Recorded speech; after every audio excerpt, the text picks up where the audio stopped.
VM Radio presenta.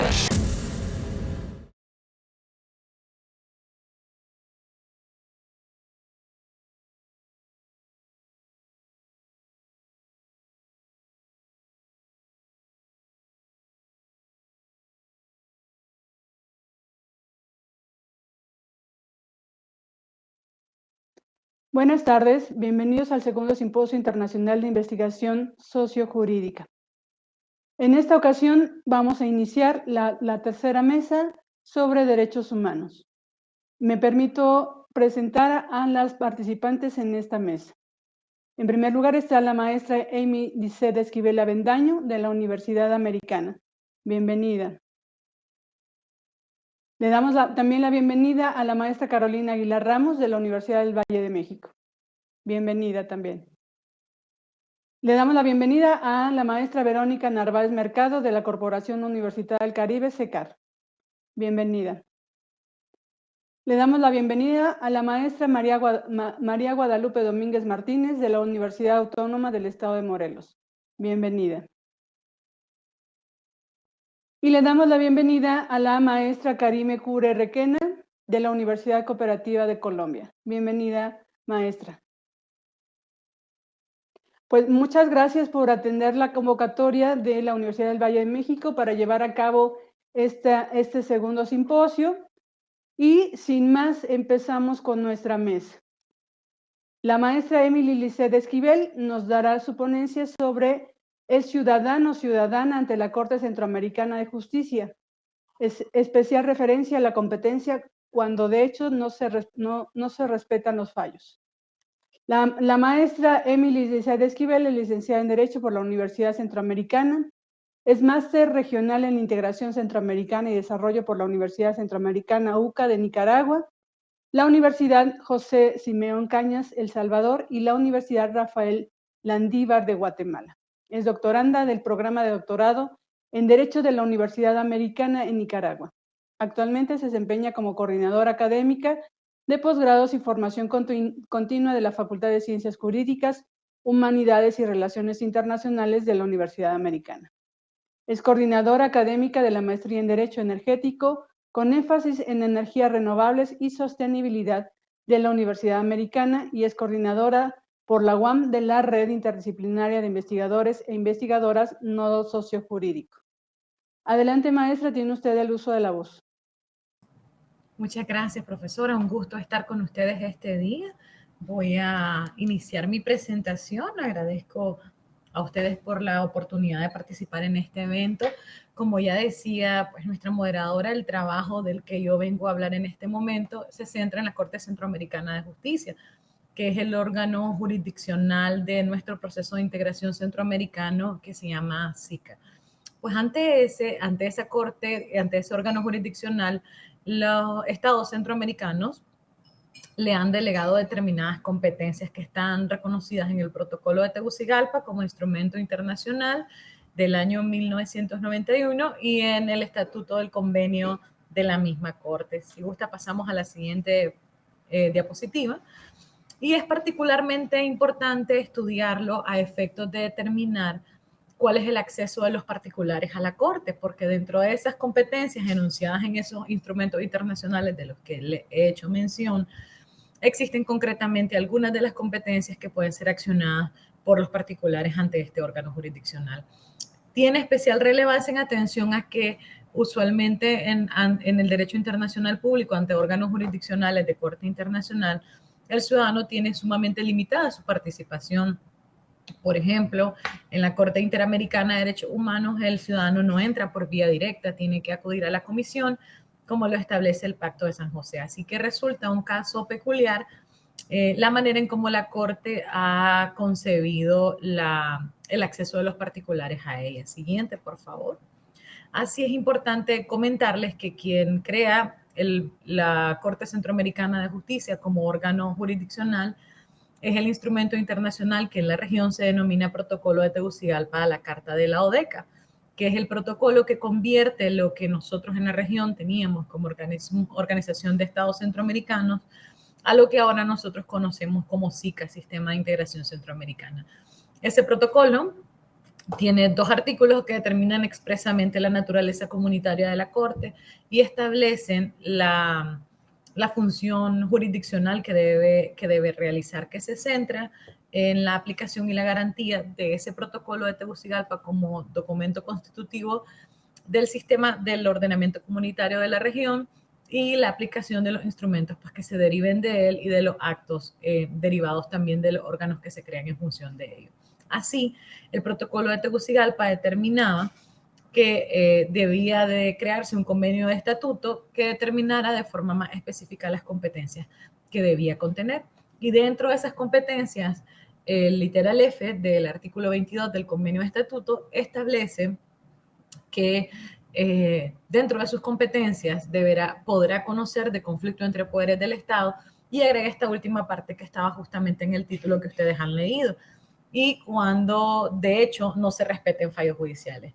Que se trata pues de una competencia siguiente en la que cuando usted cuenta con una sentencia jurisdiccional del plano nacional en su estado que ya tiene carácter de cosa juzgada, es decir, que ya tiene fuerza material para ser ejecutable y por cuestiones de hecho no se ejecuta por el poder o el órgano del Estado llamado a ejecutarla, el ciudadano de Centroamérica podría acudir a la Corte Centroamericana de Justicia a exigir su cumplimiento o a demandar que se declare que se está irrespetando por vía de hecho la ejecución del fallo y se haga un llamado a ese órgano del Estado al cumplimiento. Pues esta investigación sistematiza la labor jurisprudencial desde el 94, que fue el año en el que se conoció del primer caso en relación a esta competencia, hasta el año 2020. Se estudiaron 45 resoluciones que versan sobre la materia y eso nos permitió determinar que han existido 2 etapas en relación a ella. La primera etapa, que concluye en el 2011, en la que la Corte tenía, digamos, una versión mucho más permisiva y conocía conflictos de este tipo en relación a temas como prestaciones laborales dejadas de pagar por un órgano del Estado, temas de propiedad, acciones de reintegro, etc.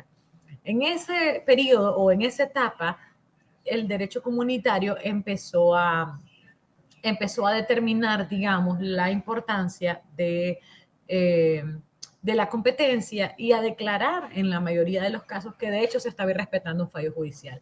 Es importante mencionar que no entra a conocer el fondo de la cuestión ni a juzgar como una instancia siguiente si las acciones que se tomaron o la decisión tomada fue la correcta o no. Simplemente entra a juzgar los elementos de hecho que permitan determinar si hay un irrespeto o no.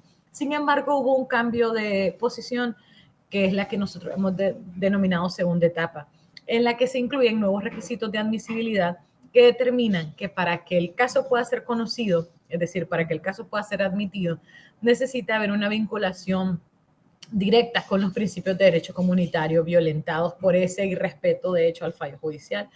Y además, no basta con solo enunciar que existe un irrespeto al derecho comunitario por esa vía, sino también debe de vincularse directamente y expresamente debe decirse expresamente cuál es el principio de derecho comunitario violentado.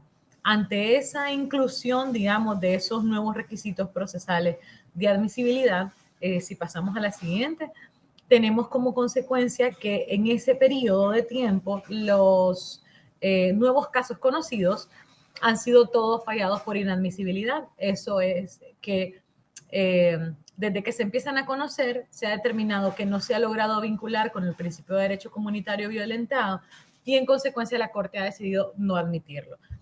Es importante en ese punto resaltar que entonces todos los casos conocidos a partir de ese periodo hasta ahora han sido inadmitidos. Pero resulta particularmente importante señalar que esa inadmisión no permite una omisión de ese requisito de admisibilidad que ha quedado en deuda o que ha quedado faltante, cuando en realidad para otro tipo de requisitos sí se permite la subsanabilidad. Y para nosotros eso genera una alerta o una señal o un llamado de atención hacia lo que la doctrina ha determinado como un déficit jurisdiccional, que es cuando tus mismos requisitos causan la inaplicabilidad de la competencia. ¿Por qué? está cerrando tanto el espacio de acceso a la Corte que al final ha tenido como consecuencia que en los últimos 5 o 6 años ningún caso haya sido presentado a la Corte.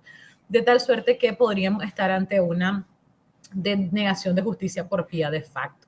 Entonces quisiera solo enunciar 4, digamos, ideas conclusivas hasta el momento.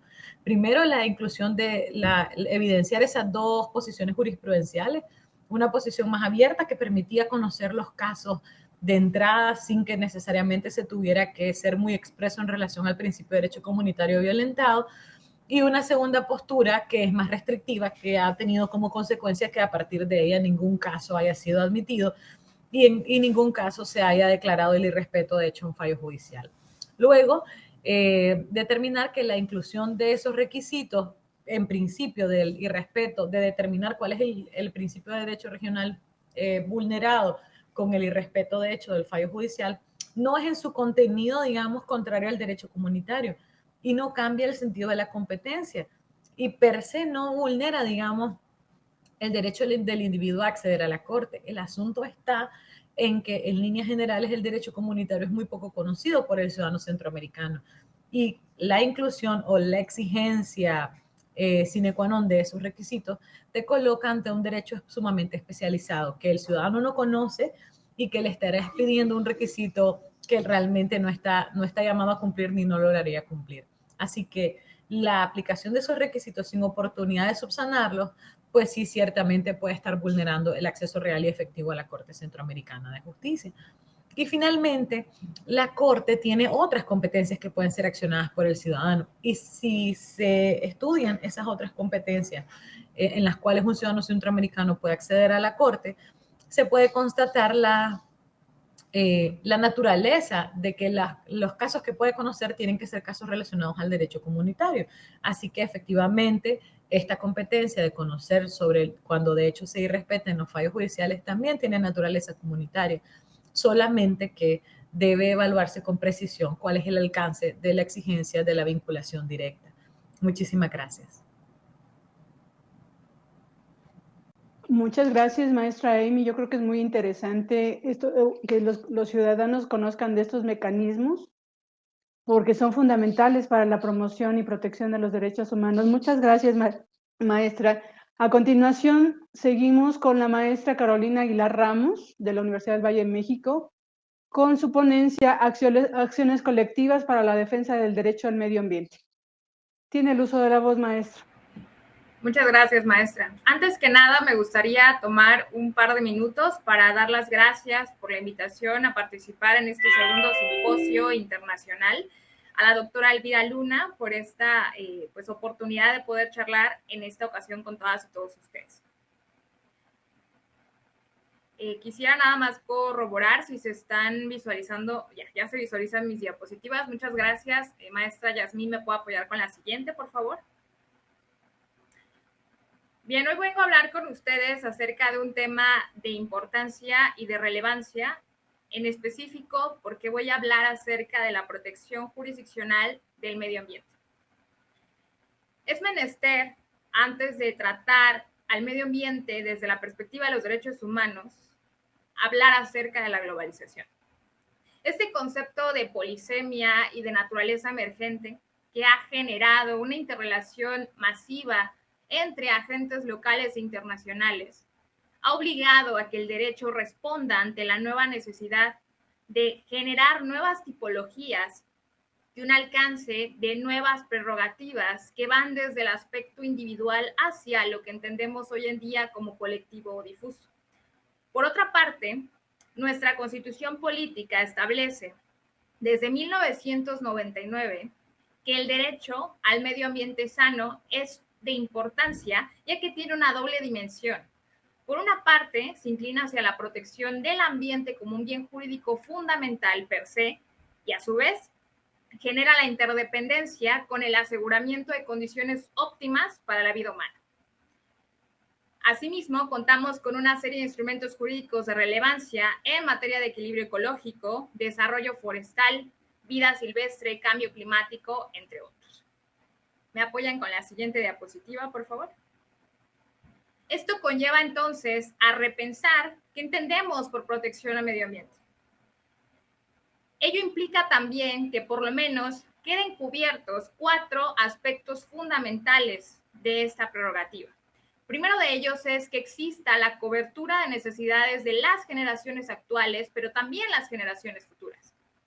En un segundo ámbito, es necesario garantizar el acceso a los recursos y una distribución racional de los mismos. En un tercer punto, la inclusión e igualdad social de todos los seres humanos. Y finalmente, en el que se enfoca este proyecto de investigación es en el acceso a la justicia como una garantía constitucional. ¿Me apoyan con la siguiente, por favor? Esto conlleva entonces a hablar del acceso a la justicia ambiental. Si nosotros rescatamos el artículo 25 de la Convención Americana sobre Derechos Humanos, que indica el deber de los estados de contar con un recurso sencillo, rápido y efectivo para la protección de los derechos humanos, y a la vez analizamos el contenido literal del artículo 17 de la Constitución Política Mexicana, que señala que toda persona tiene derecho a que se le administre justicia por tribunales, ello nos obliga a repensar en un nuevo concepto de justicia ambiental. ¿Esto qué significa? Significa que existe la posibilidad de alcanzar una solución rápida ante un conflicto jurídico de naturaleza ambiental. Ello conlleva a que México haya aplicado, y que esto nos ponderó a nivel internacional como un país de avanzada, la figura del amparo. Y de esa manera se han gestado diversos procesos jurisdiccionales, como el caso de 953/2019, un proyecto eólico que se pretendía iniciar en Yucatán, o el amparo en revisión 365/2018, bastante popular acerca del derrame minero del río Sonora.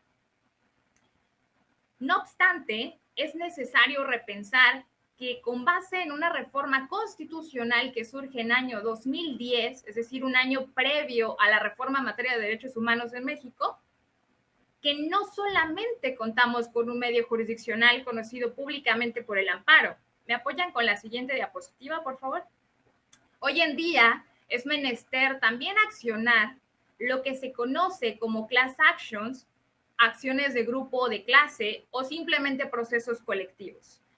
En el artículo 17 y a su vez en el Código Procesal Civil Federal se instauró un nuevo mecanismo jurisdiccional para la defensa de muchos derechos, entre estos la materia ambiental. ¿Cuáles son las características principales con las que cuentan estas denominadas acciones colectivas? Bueno, en un primer término, las materias estipuladas es relaciones de consumo, tanto de bienes o servicios públicos o privados, y medio ambiente. Segundo aspecto también que caracteriza estos procesos colectivos es quiénes están legitimados para iniciarlos. Y aquí se habla de una colectividad de por lo menos 30 personas, asociaciones civiles que hayan estado constituidas por lo menos con un año de antigüedad previo a que se inicie el proceso, y algunas dependencias gubernamentales como la Profeco o la Profeca. Asimismo, tiene unas características preliminares como el tema de la prescripción. Se indica que estas acciones pueden iniciarse dentro del rango de tiempo de 3 años, con 6 meses, a partir de que se cuantifica el daño. ¿Me apoyan con la siguiente, por favor? ¿Esto qué implicaciones tiene en la práctica? Si nosotros hacemos un análisis en comparación entre la cantidad de juicios de amparo que se han presentado hoy en día en México versus la cantidad de acciones colectivas, llama la atención que hay una disparidad bastante notable en este aspecto. En un análisis que se realiza, se identifican como principales obstáculos por lo menos los siguientes. La prescripción. Cuando hablamos de prescripción, pues significa el tiempo que tiene o la oportunidad procesal para que una persona inicie una acción. Si ya mencionamos que la prescripción de la acción colectiva está estipulada por 3 años con 6 meses, si esto lo llevamos a la materia ambiental, pues llama bastante la atención porque tenemos la Ley Federal de Responsabilidad Ambiental que en el artículo 29 dispone una prescripción de 12 años, o la Ley General de Vida Silvestre, que establece una acción indemnizatoria hasta por 5 años. Esto conlleva una disparidad por cuanto al tiempo que en la práctica vuelve imposible que las personas inicien con estos juicios. Por otra parte, la materia federal restringe o limita que las procuradurías de defensa ambiental de las entidades federativas tengan competencia para iniciar con estos procesos, aun y cuando en México la materia ambiental es de naturaleza concurrente. Por otra parte, la cantidad de 30 personas como mínimo para iniciar con estos procesos es una exigencia arbitraria y carente de sentido, ya que si se realiza un estudio de derecho comparado con otros países de Iberoamérica y Norteamérica, no hay una cantidad específica para iniciar con estos procesos, salvo en México. Finalmente, se identifican algunos obstáculos para la presentación de la demanda, desde identificar quién es la parte actora, lo cual implica en materia ambiental una larga indagatoria, dado que los daños ambientales no necesariamente se presentan en el lugar de origen. ¿Me apoyan con la siguiente, por favor? Gracias. ¿Esto qué conlleva? Bueno, se aterrizó en una serie de conclusiones y propuestas. La primera conclusión es la necesidad de dejar o dedicar exclusivamente una ley de ámbito federal para incluir estos procesos colectivos. Un segundo ámbito implica que no puede limitarse a determinadas materias. Como había referido anteriormente, visualizar desde una perspectiva de derechos humanos prerrogativas como la salud, la educación, etcétera, o los derechos culturales o de nuestras comunidades indígenas, y catalogarlos en su naturaleza privada o pública como un servicio, conlleva una restricción de entrada para poder iniciar con estos procedimientos. Por otra parte, también es necesario que se elimine el requisito de la cantidad de 30 personas como mínimo para iniciar con estos juicios. También se visualiza que no existe una cantidad considerable de precedentes judiciales sobre el tema.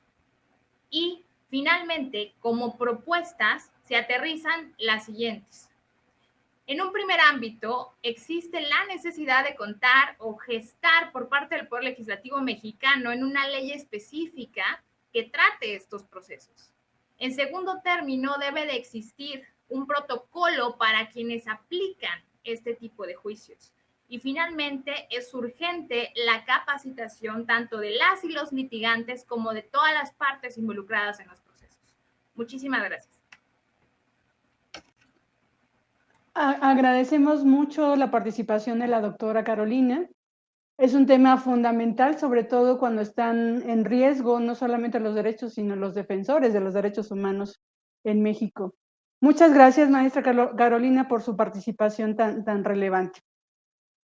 Ahora pasamos al uso de la voz a la maestra Verónica Narváez Mercado de la Corporación Universitaria del Caribe, CECAR, con la ponencia Responsabilidad Social Empresarial en el marco del Plan de Acción de Empresas y Derechos Humanos frente a la Igualdad y No Discriminación.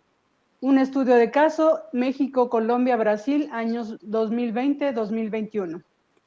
La maestra Verónica es doctorante en Derecho de la Universidad Libre de Colombia, su tesis doctoral en Derecho Empresarial y Derechos Humanos, magíster en Administración y Derecho Empresarial, tesis cum laude probatus, Universidad Libre de Costa Rica, gestora de proyectos certificada, especializada en propiedad intelectual en la Universidad Complutense de Madrid, abogada.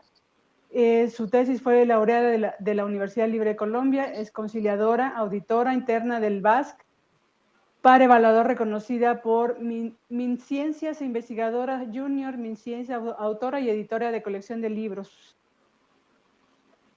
Le concedemos el uso de la voz, maestra Verónica. Muchas gracias, maestra Yasmín, encantada. Bueno, antes que nada, felicitarlos realmente por este maravilloso espacio que son totalmente necesarios y pertinentes para realmente aportar en el quehacer nuestro desde la academia. Un agradecimiento, doctora Yasmín Benítez, igualmente a la doctora Elvira Luna de la Universidad del Valle y por supuesto a nuestra red interdisciplinaria iberoamericana de investigadores e investigadoras RIBINS, el nodo sociojurídico. Me place compartirles los resultados, bueno, realmente el proyecto como tal y los avances que hemos tenido de nuestro proyecto titulado responsabilidad social empresarial en el marco del Plan de Acción de Empresas y Derechos Humanos frente a la igualdad y no discriminación, especialmente un estudio de caso de los países México, Colombia y Brasil de los años 2020-2021, ¿ok? Y pues básicamente articulado y en cumplimiento al Objetivo de Desarrollo Sostenible número 16 de justicia, paz e instituciones sólidas. En este caso, pues tengo el honor de dirigir el proyecto, pero de la mano con nuestros coinvestigadores, quienes también son ponentes en este maravilloso evento, compartiendo también los resultados desde las diferentes aristas, del doctor Jorge Valdelamar, la doctora Mónica Mendoza, la doctora Sandra Márquez. Y es muy importante mencionar que este proyecto lo tenemos entre 3 instituciones, estamos trabajando en ello. La Universidad de Guadalajara, ¿okay? Sede Sur, a cargo del investigador doctor José Cruz Guzmán, y de OMA, Centro de Empresas y Derechos Humanos de la Universidad Juiz de Fora de Brasil. Entonces, bueno, igualmente abierta también la oportunidad para que se nos puedan vincular muchas más instituciones en este proyecto, que tiene como objetivo, si me permiten, realizar un análisis precisamente de esta responsabilidad social empresarial, pero visto precisamente los aportes desde los 3 países. Es muy importante, ¿verdad? Manera de introducción, comentarles que la responsabilidad social empresarial ha tomado precisamente una relevancia precisamente desde el ámbito de los aportes que puede generar desde su actuar, no solo el cual está establecido constitucionalmente, ¿ok? Como una función social. Esta función social, más allá precisamente de ser un tema nacional e internacional, ha tomado fuerza en los últimos años al contribuir a este desarrollo humano sostenible, no solo para el sector privado, sino para el sector público.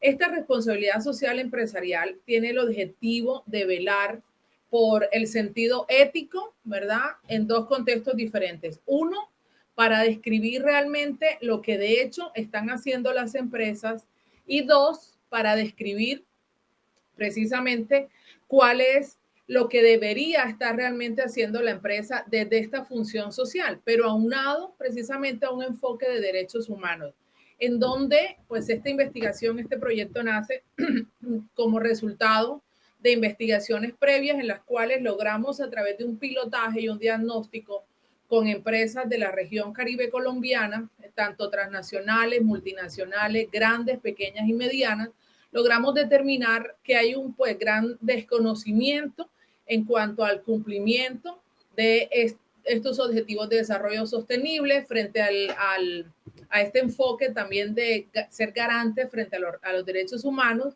más allá del compromiso legalmente establecido. Entonces, nos dimos a la tarea de generar, además de un análisis totalmente hermenéutico, además, más allá de la doctrina, la teoría y la norma, poderle responder también a nivel de estas empresas con una apropiación social y sobre todo que sirva de insumo frente a las políticas públicas que se pueden instituir, porque como lo decían nuestras colegas y compañeras y los grandes ponentes antecesores, precisamente esta responsabilidad social empresarial tiene la dificultad de ser plasmada como totalmente voluntaria. Entonces, esta responsabilidad social es un pacto justo, ¿ok?, entre las instituciones y la sociedad.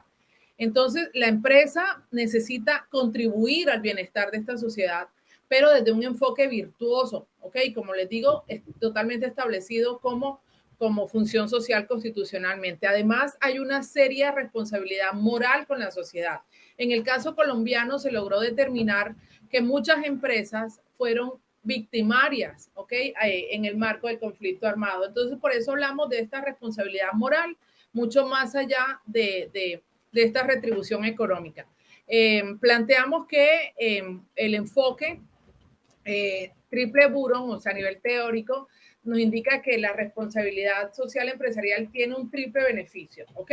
Una responsabilidad económica, una mejora del bienestar social y también, como lo decía mi colega anteriormente, una preservación del medio ambiente, ¿ok? Entonces, Están establecidos 10 principios que están agrupados precisamente en el área de derechos humanos, derechos laborales, medio ambiente y, muy importante, una lucha anticorrupción. Entonces, en este proyecto vamos a trabajar desde el enfoque precisamente con un enfoque totalmente cualitativo. Vamos a analizar todo bueno, hemos ido desarrollando el abordaje desde el ordenamiento jurídico colombiano, ¿ok?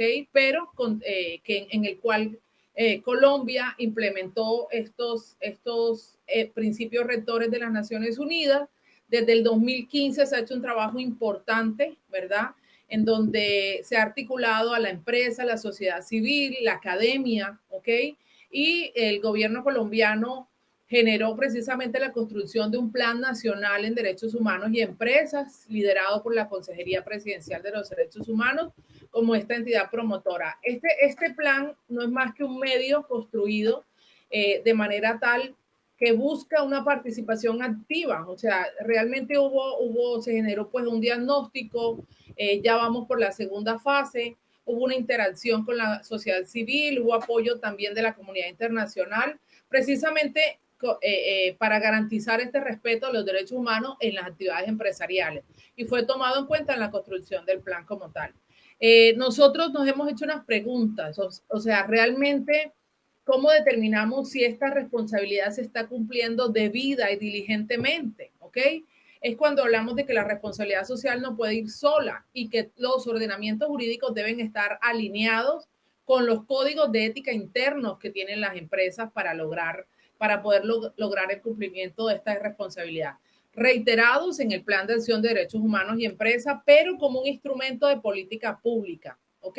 Formulado para garantizar en el marco de los derechos humanos la igualdad, la no discriminación como pilares de estas obligaciones corporativas, ¿ok? Entonces, con todo el colectivo y el Consejo de Derechos Humanos se logra advertir y documentar que, como les decía, después de alrededor de 86 violaciones de derechos humanos perpetradas en nuestro territorio, y no solo en nuestro territorio, también pues tenemos muchos casos tanto de México como de Brasil, como les dije, que se han unido pues a este proyecto. Entonces, basándonos en estas relaciones asimétricas entre el poder de las empresas, ¿verdad?, a diferencia de estas víctimas de las comunidades indígenas, de las mujeres, ¿ok? Es donde pues entra precisamente todo este estudio pues, para reforzar que estas desigualdades que ya están en nuestras sociedades debe existir un debido proceso, una debida diligencia para poder resarcir, ¿verdad? Y que estos sectores más débiles o vulnerables realmente tengan acceso a esta reparación, además, frente a casos de violaciones de derechos humanos. Entonces, pues el objetivo que nos planteamos, si me permiten, bueno, fue analizar, como les digo, desde la óptica de lo desarrollado por Colombia como modelo frente a la implementación que están por desarrollar Brasil y México. Como un resultado de esta preocupación del papel de la empresa en relación con los derechos humanos, es donde pues se ha generalizado un fuerte debate con miras a la obligatoriedad o generar precisamente un tratado vinculante, jurídicamente vinculante en materia de derechos humanos y empresas, que pues ha avanzado enormemente.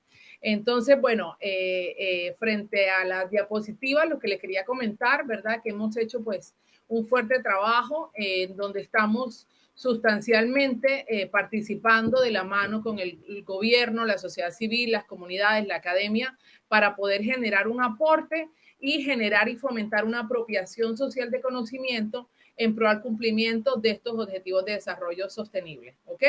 Entonces, el reto pues es grande, el reto es grande en estos tres países, como les digo. México está a puertas de, al igual que Brasil, entonces pues lo que queremos es compartir y retroalimentar experiencias para tomar las mejores prácticas en torno a la incorporación de la perspectiva de género, la igualdad salarial entre hombres y mujeres, la implementación de acciones para prevenir y atender la violencia, ¿ok? Y pues, como les digo, están todos invitados a sumarse a este proyecto que estamos desarrollando además con semilleros de investigación. Muchísimas gracias.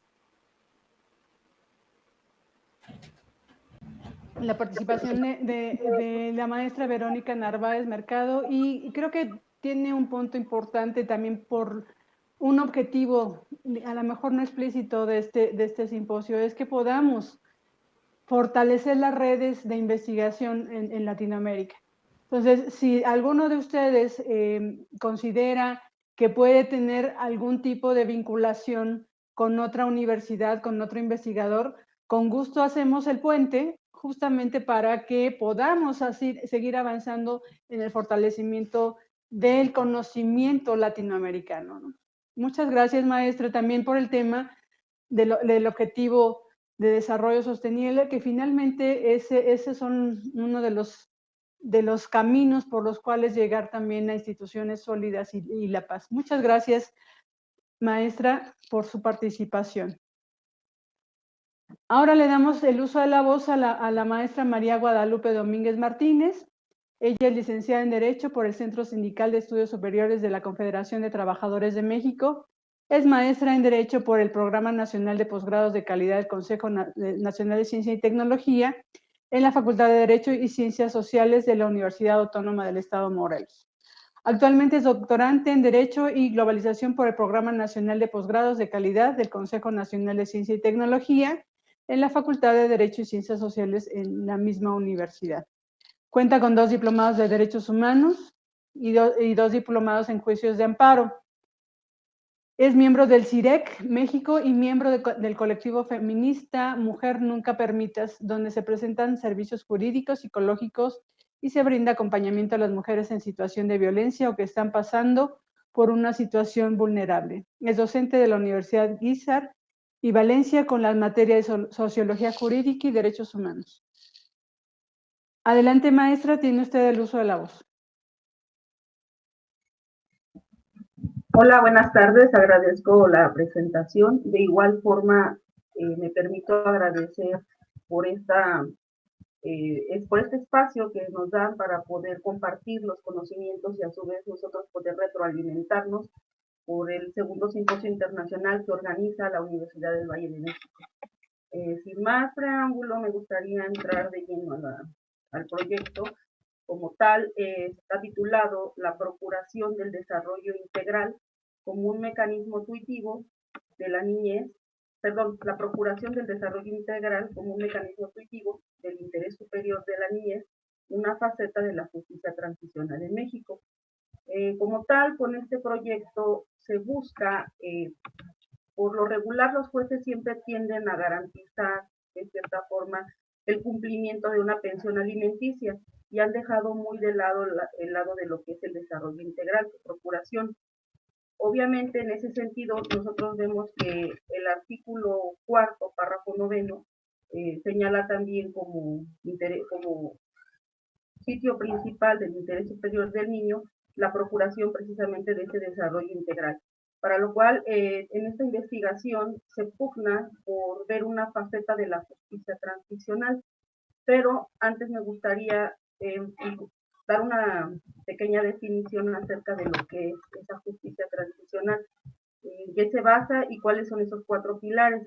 Y para ello, pues evidentemente sabemos que tanto el interés superior de la niñez como la justicia transicional se vienen dando en lo que son combates bélicos como tal, y es ahí donde surge precisamente el interés para proteger a los niños.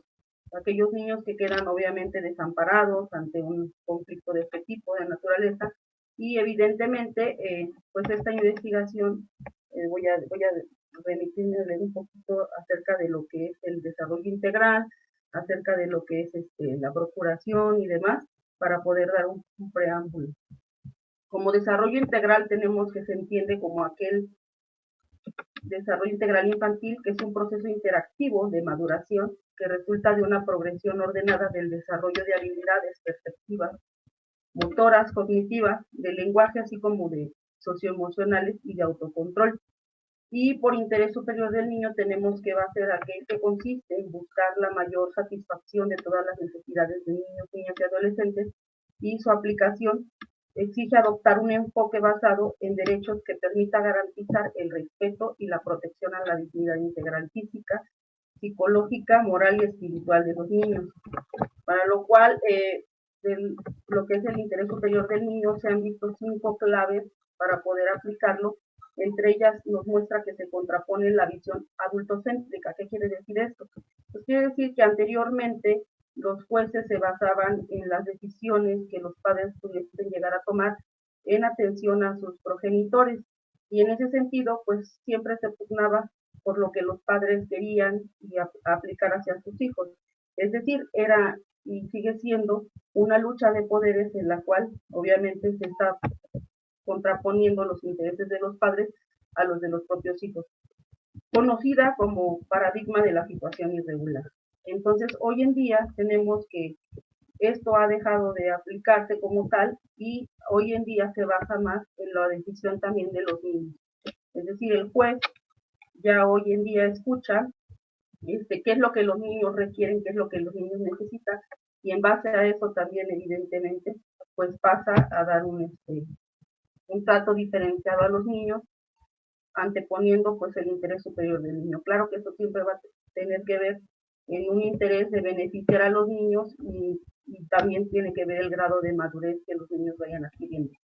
El segundo punto que es clave también para el interés superior del niño es el parámetro que se puede tomar el aparato jurisdiccional para poder tomar ciertas medidas o adoptar ciertas medidas y aplicarlos al ámbito de la vida del niño. De igual forma, tenemos otro tercer parámetro que se basa en la obligación que tienen los gobiernos, tanto en las 3 esferas, que es federal, estatal y municipal, así como los poderes ejecutivo, legislativo y judicial, para lo que es la asignación y reorientación tanto de recursos económicos y materiales suficientes, así como la aplicabilidad del derecho. De igual forma, tenemos como un cuarto punto que se dispone de ciertos casos en donde el medio del bienestar físico y emocional de niños y adolescentes se va a tomar como una parte de la decisión que mejor convenga para proteger y garantizar precisamente el desarrollo integral que nos hemos dedicado a centrar como parte de la investigación. Y como último punto, reafirma que los niños, niñas y adolescentes como titulares de derechos y obligaciones tienen todos sus derechos garantizados a lo largo de su niñez y en todos los aspectos de su vida. Ahora bien, es la justicia transicional, y tenemos como tal que justicia transicional se va a referir a una serie de mecanismos para acceder a 4 pilares que son en los que se basa, que es la justicia, la verdad, la reparación del daño y las garantías de no repetición. Evidentemente también, aunque se centra sobre esos 4 puntos, pues lo que se pretende con este tipo de justicia es llegar a una reconciliación y tener una paz como tal, y en ese sentido, pues llegar por medio de lo que es la cultura de la paz a un acuerdo mediante el cual se concientice y se capacite no solamente a juzgadores, sino también a los padres como tal, para que en lugar de estar haciendo problema o dejar de cumplir en ese sentido con sus obligaciones, pues estos pugnen por que su hijo alcance una madurez mediante el desarrollo integral y que él mismo no se aleje del proyecto de vida que tutela el interés superior del menor.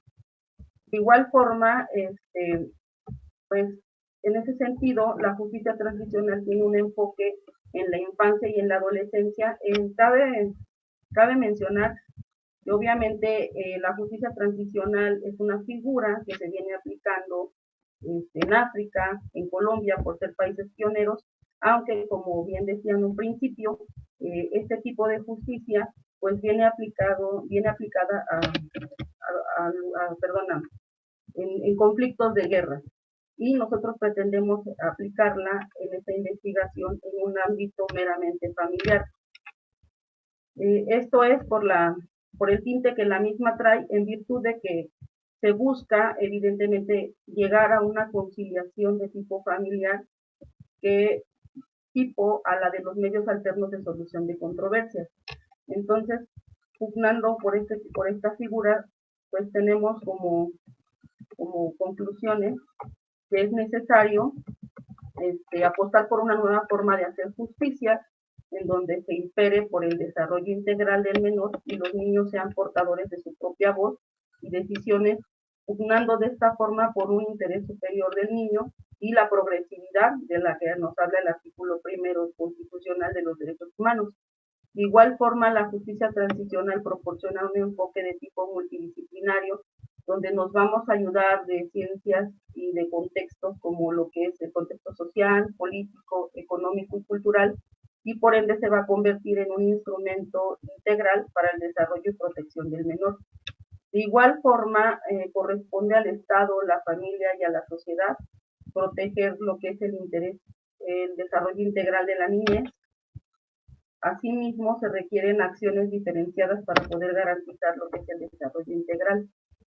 Y también tenemos que optar por procesos judiciales diferentes mediante mecanismos de justicia transicional, en donde se aplique y se repare precisamente lo que se dé una justicia integral, se repare el daño, se den garantías de no repetición y se logre una reconciliación y una paz familiar, y de esta forma, pues el Estado de Derecho se fortalezca en ámbitos meramente familiares. Para ello creemos que es importante, y nos basamos en ciertas teorías como en la de Chicú, en donde nos menciona que evidentemente el derecho familiar podría verse desde un ámbito meramente independiente, esto es, ni pertenecer al derecho social, al derecho público como tal, ni al privado, sino que esta área del derecho bien podría estudiarse desde una óptica individual. Y es así que pugnamos por una capacitación a aparato jurisdiccional, sociedad en general y progenitores, en este sentido padres, con la intención de salvaguardar y tutelar el desarrollo integral del menor. De mi parte sería todo. ¿Cuánto? Sin duda es un tema, maestra, que nos compete a todos y que generalmente los derechos de los niños parecen estar olvidados. Muchas gracias también por la unión entre justicia transicional y el derecho de los niños. Creo que eso también es bastante valioso. Muchas gracias, maestra, por su aportación. Y bueno, es bienvenida para presentarlo en cualquier otro momento. Finalmente le damos el uso de la voz a la maestra Karime Cure Requena de la Universidad Cooperativa de Colombia con su tema el financiamiento contingente al ingreso, FCI, como estrategia para el fomento a la educación superior en el marco del Sistema de Integración Centroamericana, SICA.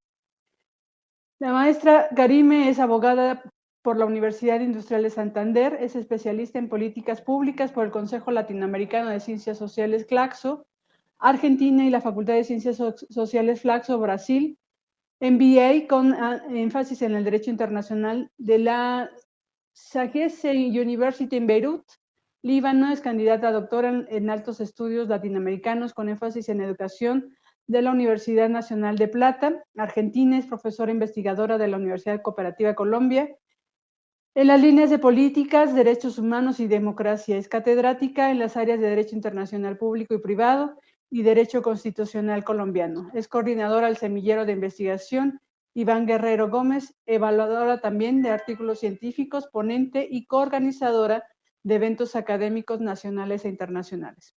Es también miembro de la Red Iberoamericana Interdisciplinaria de Investigadores e Investigadoras Nodo Sociojurídico. Maestra Karime, tiene el uso de la voz. Hola, buenas tardes. Un saludo desde Colombia a todos y a todas, agradeciendo por supuesto primero a las autoridades de la Universidad del Valle de México por el espacio y por supuesto a la Red Interdisciplinaria Iberoamericana de Investigadores e Investigadoras Nodo Sociojurídico, a usted, profesora Yasmín, y a mis compañeras de mesa, les extiendo un fraternal saludo y abrazo también, por supuesto. Hoy estoy acompañándoles para compartir un poco acerca del proyecto de investigación que hemos venido trabajando justamente para comenzar en su práctica y desarrollo, esperamos en el segundo semestre del año 2022. Este proyecto tiene, como lo mencionaba la profesora Yasmín, como título el financiamiento contingente al ingreso para el fomento de la educación superior en el marco de SICA, que es básicamente el Sistema de Integración Centroamericana. Si me permiten la siguiente diapositiva, por favor. El tiempo de ejecución que se tiene estipulado para este proyecto es alrededor de 24 meses. Como les comentaba, esperamos que se generen todos los trámites del caso pertinentes para iniciar en agosto del presente año.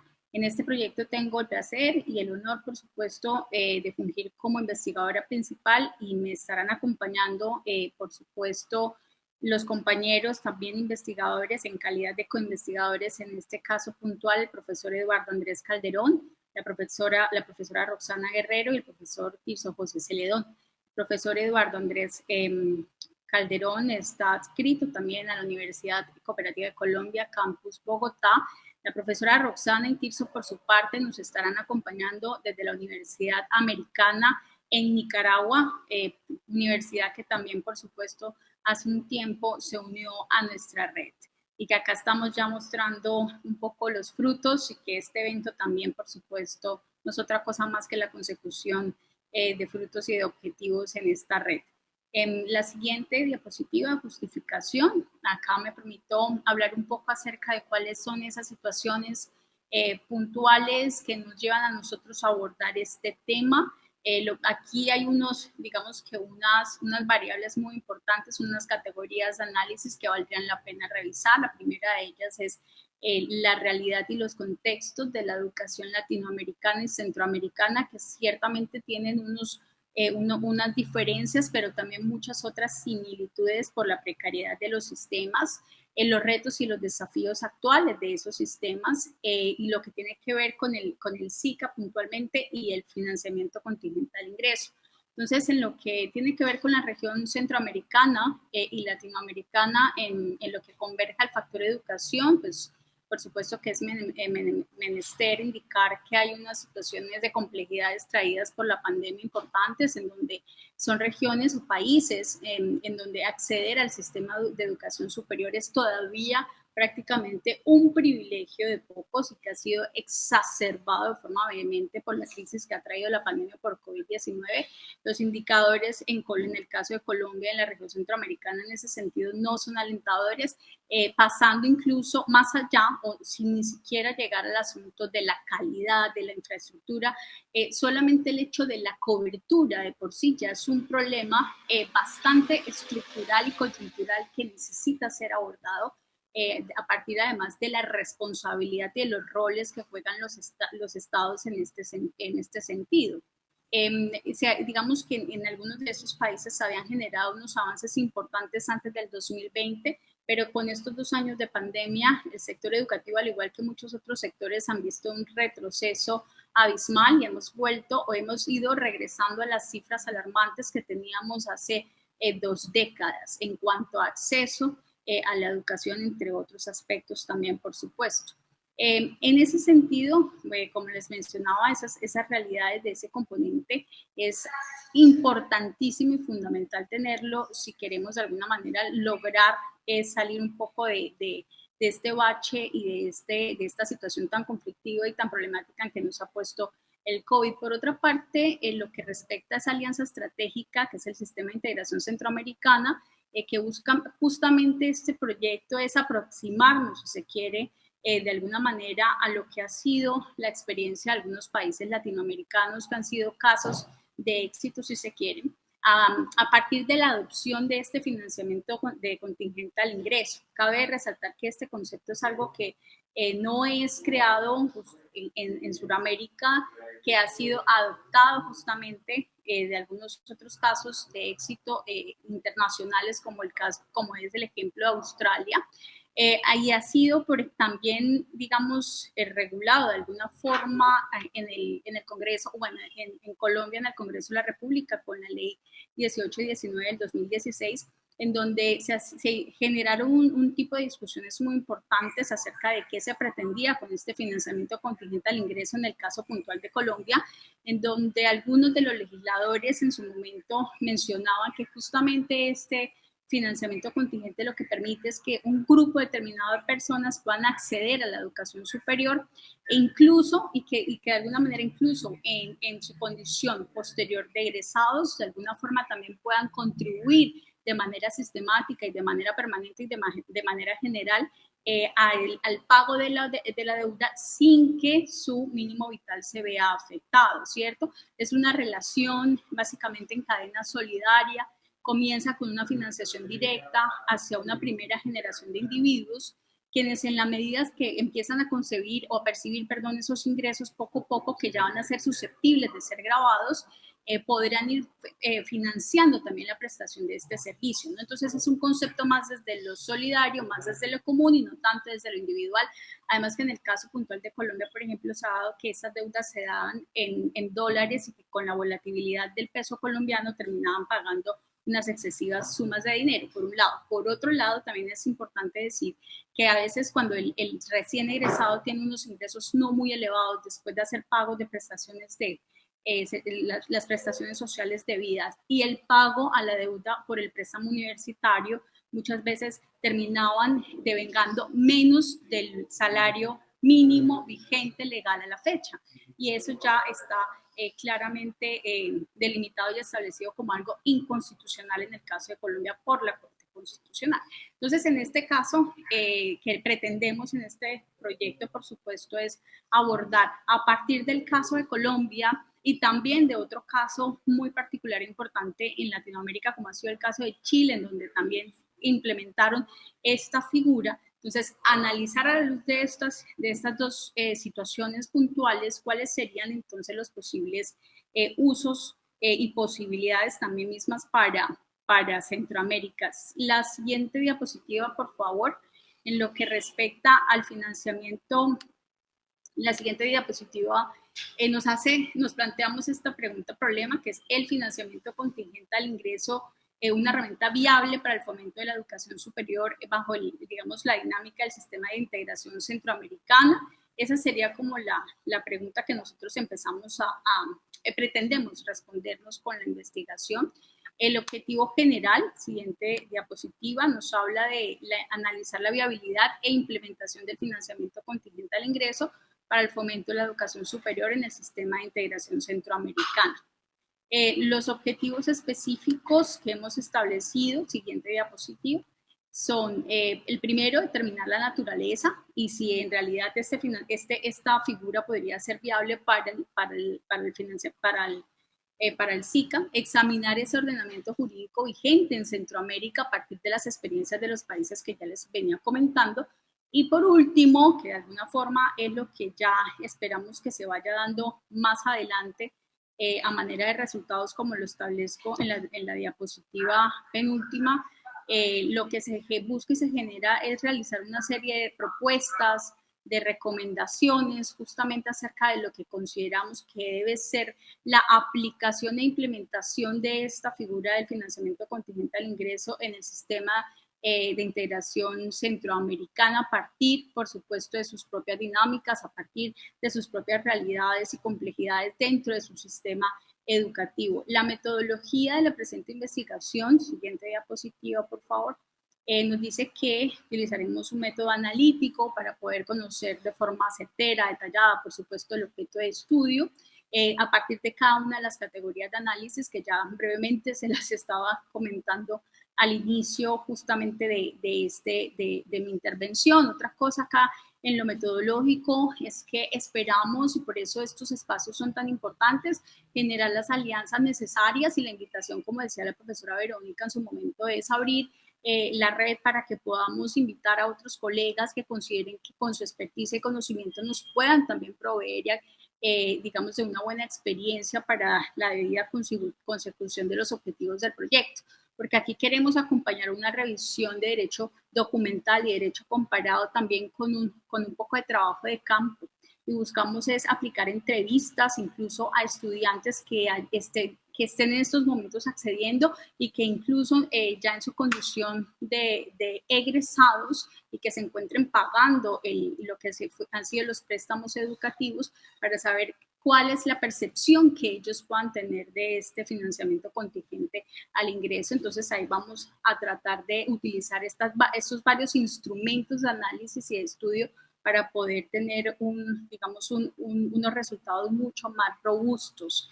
y para poder también a partir de esas valiosas experiencias que queremos contrastar con el sistema de integración centroamericano, generar, como les mencionaba, entonces las recomendaciones, ¿no? ¿Cuáles han sido las falencias? ¿Cuáles han sido los errores que de pronto, o en términos de falta de regulación, incluso que esto pasa por asuntos de actividades económicas en materia presupuestal de los estados? ¿Cuáles son sus responsabilidades y cuáles son sus roles principalmente? Esa es la siguiente diapositiva, que es qué se espera como resultado eventualmente de este proyecto de investigación y qué es lo que nosotros consideramos que es lo más necesario, lo más importante, y por qué consideramos que además es absolutamente pertinente. Y también escuchando un poco la intervención de la compañera Verónica para la consecución de los Objetivos de Desarrollo Sostenible, Agenda 2030, Naciones Unidas, la región centroamericana y suramericana tienen que hacer una apuesta de transformación coyuntural a su sistema de integración educativa para que entonces lo puedan, por supuesto, lograr y sea traducido en el mejoramiento de la calidad de sus ciudadanos y de sus ciudadanas. Eso era mi parte. Muchísimas gracias por el espacio. Excelente, maestra Karime. Pone varios puntos muy importantes dentro del simposio, porque pues, más allá de las ponencias específicas, justo es hacer esta sinergia. Muchas gracias. Muchas gracias a todas por su participación. Para los asistentes, se acaba de colocar una liga de asistencia en el chat. Por favor, nos ayudará mucho a conocer sus impresiones sobre este seminario. Les agradecemos mucho su presencia. Los invitamos para la sesión de las 3 de la tarde sobre la mesa número 4 de justicia. Que tengan una excelente tarde. Provecho. Hasta luego. Una producción de VM Radio.